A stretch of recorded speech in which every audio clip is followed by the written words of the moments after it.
If you watch this video through to the end and you follow all the steps from it, I promise you will become more confident. And in this video, I am giving it all away to you for free. Yes, that's right. I'm taking you through the exact steps that I take my coaching clients through, but you're getting it all for free. And if we haven't met before, I'm Dr. Sarah. I'm a medical doctor and an online coach. What if you could do things without constantly overthinking them? What if you could go to a party and just chat to people and then come home and not overanalyze everything you've said? What if you could walk into a room and know that you can be assertive, you can be positive, you can deal with anything that's thrown at you? What if you knew who you were so deeply, you understood yourself as a person, what your values are, what's important to you? What if you could handle criticism without getting defensive, without overthinking it for days on end afterwards? This is exactly what it feels like to be confident. And in this video, I'm going to be sharing with you exactly how to get to that point. So these are the steps that we're going to be going through in this video: knowing yourself,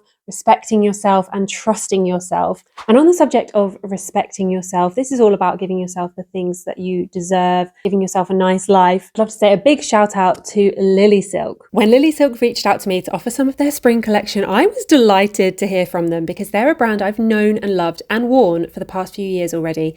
They have luxury products at an affordable price, so you can treat yourself to something that you love without breaking the bank. Their items arrive in these beautiful biodegradable gift boxes, so they also make the ideal present if you want to spoil a loved one. They have a wide range of luxury products, including blouses, knits, pajamas, pillowcases, bedding sets, accessories, and more. One of the things that sets Lilysilk apart from other high-end brands is their zero waste initiative.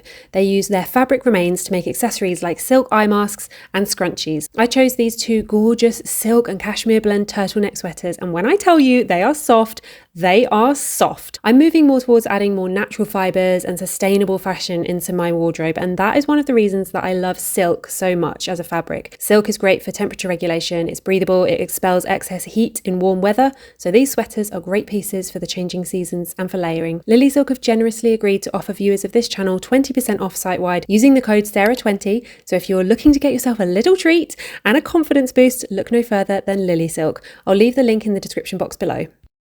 Okay, so step one of becoming more confident, knowing yourself. Don't know about any of you, but I spent the majority of my teens and my early 20s with very low self-esteem, and I didn't really realize how bad it was until I was coming out of it. I spent most of my teens and my early 20s looking around me, wanting acceptance from people, trying to be agreeable, trying to be liked, trying to fit in. Didn't know if I just said that I liked certain things because I wanted to go along with the crowd. And I had to start really taking stock of things like, do I like this? Do I like this kind of music? Do I like living in a city? Do I like wearing these kinds of clothes? Do I like eating this kind of food? Do I like this genre of music? What are my real opinions on things? I'd spent so long just trying to be liked by other people that I'd forgotten who I really was as a person. And the first time I realized this, it was quite alarming. I was like, oh my gosh, who am I as a person? Do I even know who I am? What's my personality? And that was a pretty scary feeling. And I just started wondering if I was a bit of a fraud. But I can say with certainty that under all the layers that we've built up of people pleasing and trying to fit in, that we all do have the ability to know exactly what we like, what we don't like, what's important to us, what we stand for. We just have to get back to that part of us that is really sure about our preferences on things. If you spend any time around children or toddlers in particular, you'll see that they have this. You still have this within you. You know, kids spend all their time saying they do like things, they don't like things. The things they're really enthusiastic about, they absolutely love. The things they don't like, they absolutely hate. And that is still within you. You've still got this innate feeling of preferences and desires. It may just be that you haven't tuned into it for a really long time. So how do you get back to that place? How do you get back to a place where you know what you like and what you don't like? Journaling has been amazing for this for me. And here are some examples of the kind of questions you can ask yourself in your journal. You can just write out as many things as you can think of in answer to these questions. What do I like? What lights me up? What experiences make me feel most alive? What suits me? What do I feel really strongly about? When are some times where I've just gone along with the crowd, but I've actually felt differently inside? What makes me unique? What makes me quirky? What makes me different? And one of the exercises that I get all my coaching clients to do is to ask for feedback from a really close family member or a friend, somebody that you absolutely trust wholeheartedly. And even better if you can think of more than one person to do this with. If you've got, 5 really close friends or family members that you can ask for feedback about yourself, ask them what makes you unique. Ask them what your strengths are. Ask them where they see you holding yourself back. And although this seems like a really cringy exercise to do, and it can feel quite self-indulgent asking for that feedback about yourself, it gives you a deeper understanding of how those closest to you see you. Sometimes we can't see those parts of ourselves for ourselves. And actually, you'll probably find that your friends and family quite enjoy having the chance to tell you the things that they love about you. The other important thing about knowing yourself is accepting who you are, but also who you're not. I spent so much of my teens and early 20s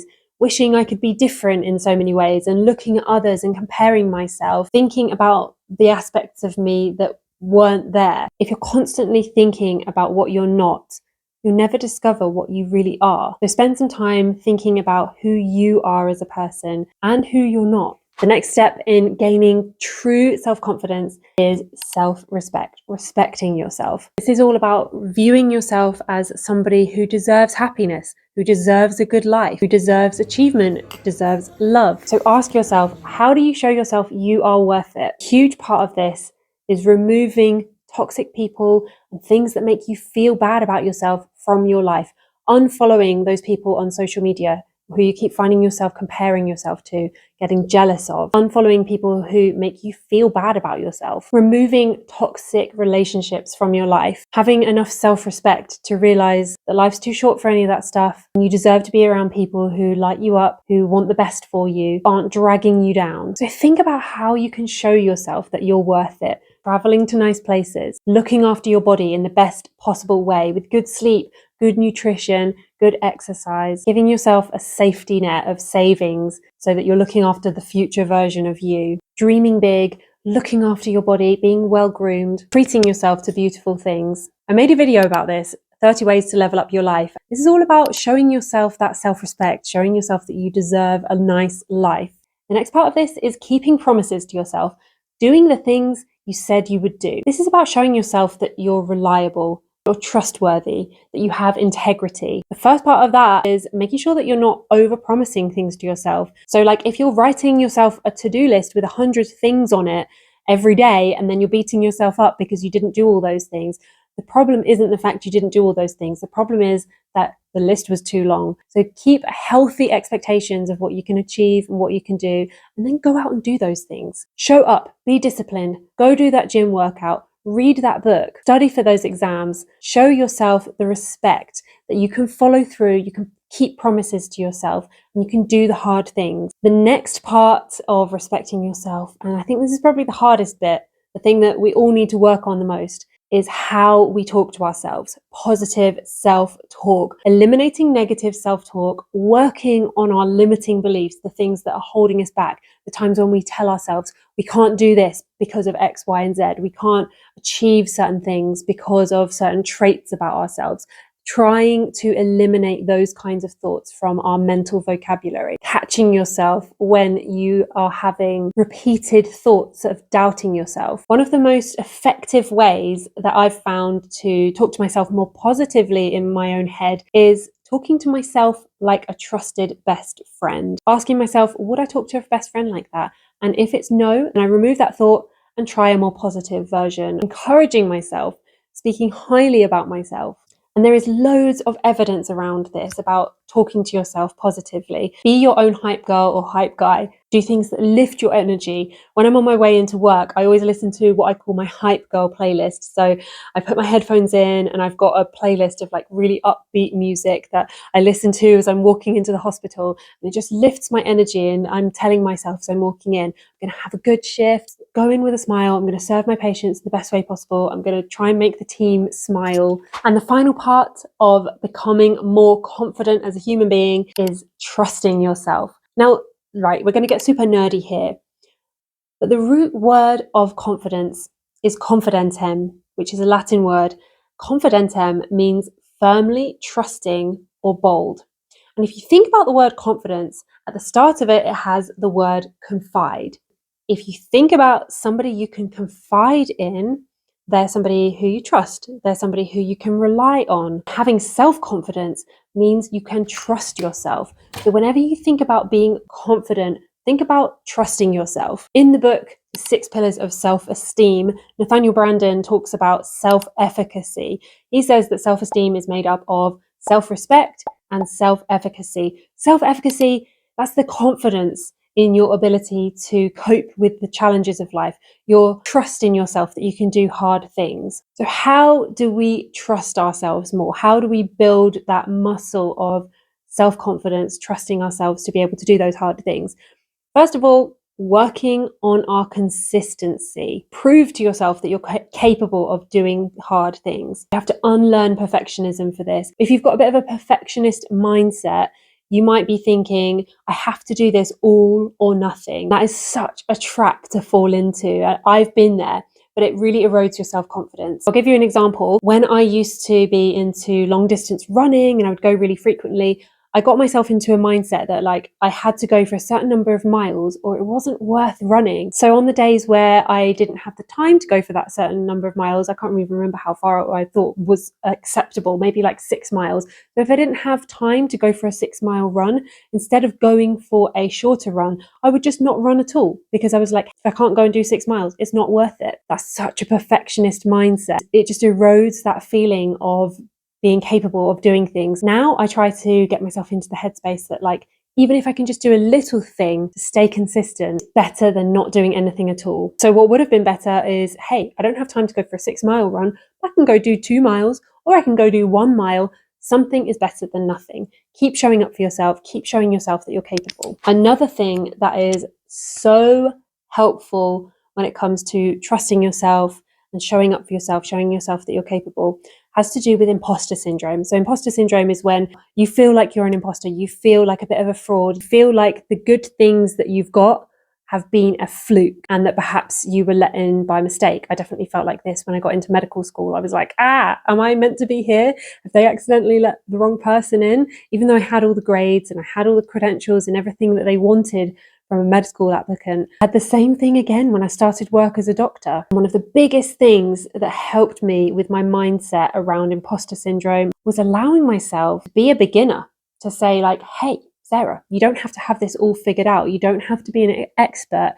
Nobody is expecting you to be perfect. You're a beginner. So if you're having these same sort of thoughts that I had where I didn't feel like I was good enough and perhaps I was a fraud, try telling yourself, it's okay to be a beginner. I'm a beginner, and get yourself in that beginner's mindset of opening yourself up to learning and being new. It didn't mean I was a bad doctor. It just meant I was an inexperienced doctor. I was a beginner. I was learning. And there is a massive difference between viewing yourself as a bad doctor versus viewing yourself as an inexperienced doctor. The next part of trusting yourself is to stop caring so much about what other people think. If this is something that you really struggle with, I would highly, highly, highly recommend that you read this book here, The Courage to Be Disliked. I'll leave a link in the description box below.